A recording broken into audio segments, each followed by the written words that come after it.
நீங்க mobile or laptop வாங்கும்போது RAM எவ்வளவு இருக்குன்னு பார்த்து வாங்குன்னு நிறைய பேர் சொல்லியிருப்பாங்க, கரெக்டா?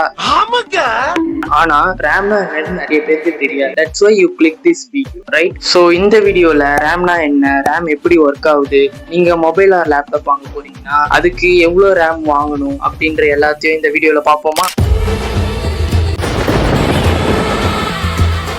ரேமோட ஃபுல் ஃபார்ம் பாத்தீங்கன்னா ரேண்டம் ஆக்சஸ் மெமரி. உடனே மெமரினா நம்ம டேட்டாவை ஸ்டோர் பண்ணும். ஸோ ரேம் வந்து ஒரு ஸ்டோரேஜ் நினைச்சீங்கன்னா அதான் இல்லை. ரேம் பெர்மனண்டா டேட்டாவை ஸ்டோர் பண்ணாது. ரேம் வந்து ஒரு டெம்பரரி மெமரி, விச் மீன்ஸ் நான் பிசிஆர் மொபைல்ல Google chrome or any browser open பண்றேன், பிளஸ் எக்ஸலும் யூஸ் பண்றேன், அதுவும் பாட்டு கேட்டுக்கிட்டு. இப்ப பாத்தீங்கன்னா இந்த எல்லா ஆப்ஸும் நான் ஓபன் பண்ணி வச்சிருக்கேன்ல, இது எல்லாமே டெம்பரரியா ரேம்ல தான் ஸ்டோர் ஆகிருக்கும். இன்கேஸ் என்கிட்ட ரேம் கம்மியா இருந்துச்சுன்னா என்னால மல்டிபிள் ஆப்ஸ் ஓபன் பண்ண முடியாது. ரேம் எவ்வளவு ஜிபி இருக்கோ அவ்வளவு ஜிபிக்கான டேட்டா தான் என்னால ஆக்சஸ் பண்ண முடியும். இப்ப என்கிட்ட 4 GB ரேம் இருக்குன்னு வச்சுக்கோங்க. பட் நான் நிறைய ஆப்ஸ் ஓபன் பண்றேன், ஃபைல்ஸ் ஓபன் பண்றேன் 4 GB மேல.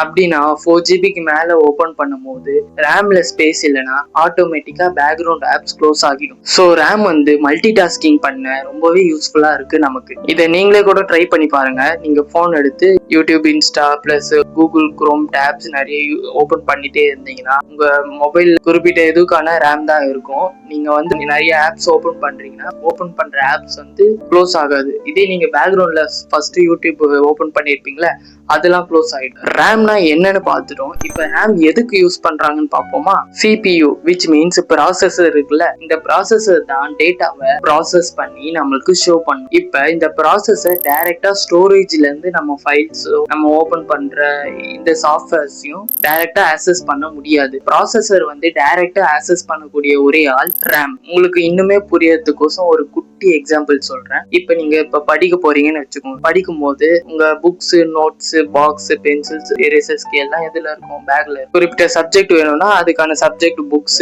நோட்ஸ், பென்னு, பென்சில் எல்லாம் எடுத்து டேபிள்ல வச்சுட்டு அதுக்கப்புறம் தானே படிக்க ஸ்டார்ட் பண்ணுவீங்க. ஸோ நீங்க வந்து படிக்கும் போது ஸ்டடிங் டேபிள் ஒன்று இருக்கும். இப்ப அந்த டேபிள் இருக்குல்ல, அதுதான் ரேம். ஃபர்ஸ்ட் என்னென்ன படிக்க தேவையோ அதை எல்லாத்தையும் எடுத்து வச்சு அதுக்கப்புறம் தானே படிக்க ஸ்டார்ட் பண்ணுவீங்க. ஒன்னா பேக்ல போய் எடுக்க முடியும் இல்ல.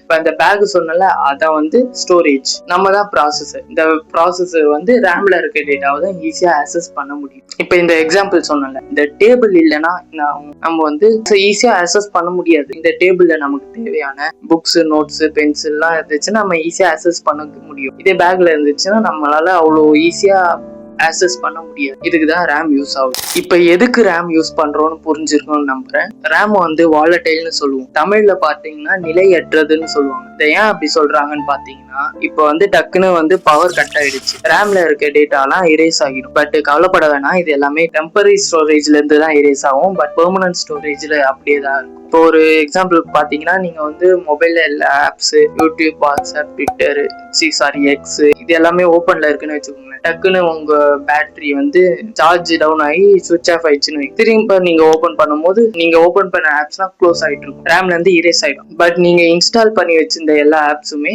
பெர்மனன்ட் ஸ்டோரேஜ்ல ஸ்டோர் ஆகி இருக்கும். ஹார்ட் டிஸ்க், SSD, மொபைல்னா மெமரி கார்டு, இதுல ஸ்டோர் ஆகி இருக்கும். சரி, ஓகே, என்னோட பிசிஆர் மொபைல்ல எவ்வளவு ரேம் இருந்தா ஸ்மூத்தா ரன் பண்ண முடியும்னு கேட்டீங்கன்னா, அது வந்து உங்க யூஸ் கேசஸ் பொறுத்து மாறும். ஜஸ்ட் நான் போன் மட்டும் தான் பண்ணுவேன் பிளஸ் வாட்ஸ்அப் பார்ப்பேன்னு கேட்டீங்கன்னா உங்களுக்கு வந்து 4 GB ரேம் இருந்தாலே போதும். அதுக்கு மேல அஃபோர்ட் பண்ணணும்னு அவசியம் இல்லை. பிளஸ் நீங்க வந்து social media, YouTube, Instagram, Facebook இது மாதிரிலாம் யூஸ் பண்ற ஆளா இருந்தீங்கன்னா, பிளஸ் பேசிக் வீடியோ எடிட்டிங்லாம் பண்ணணும்னு நினைச்சீங்கன்னா நீங்க வந்து 8 GB ரேமுக்கு போகலாம். பிளஸ் நான் வந்து advanced video editing, coding, social media, கேமிங்க்கு நீங்க வந்து 16 GB ரேம் யூஸ் பண்றது நல்லது. பிளஸ் நீங்க வந்து இன்னும் இதுக்கு மேல 16 GB மேல போகணும்னு அவசியம் இல்லை. அப்புறம் இதுல வந்து 2 டைப்ஸ் ஆஃப் ரேம் இருக்கு. ஒன்னு வந்து ஸ்டாட்டிக் ரேம், இன்னொன்று வந்து dynamic RAM.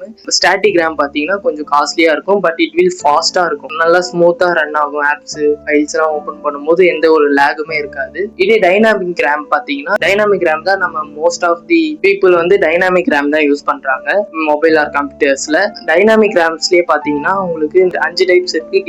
DDR1, DDR2, DDR3, 4, 5 இருக்கு. இதுல வந்து லேட்டஸ்ட் பாத்தீங்கன்னா DDR5. இப்போ வந்து நிறைய பேர் யூஸ் பண்றது வந்து DDR4ம் 5ம் தான் யூஸ் பண்ணிட்டு இருக்காங்க.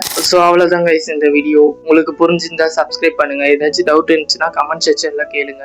பிளஸ் மோர் வீடியோஸ்க்கு SNP சேனல் சப்ஸ்கிரைப் பண்ணுங்க. சரி, ஓகே, நெக்ஸ்ட் வீடியோல பார்ப்போம். பாய்.